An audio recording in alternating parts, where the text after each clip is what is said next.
Hey guys, welcome to Digital Digest, and in this video I'm going to show you how to pin your WhatsApp group message.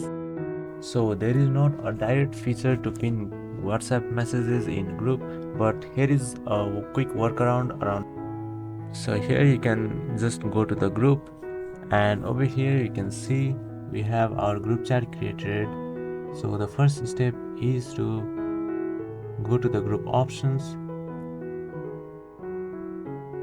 and here you can see the option for add group description. So this is the only message that will be pinned in the group, so anyone can view this group description. So you just have to write the message that you want to get pinned over here, and as you can see it goes out notification to everyone, so anyone can read the group description. So the description acts as a pin message.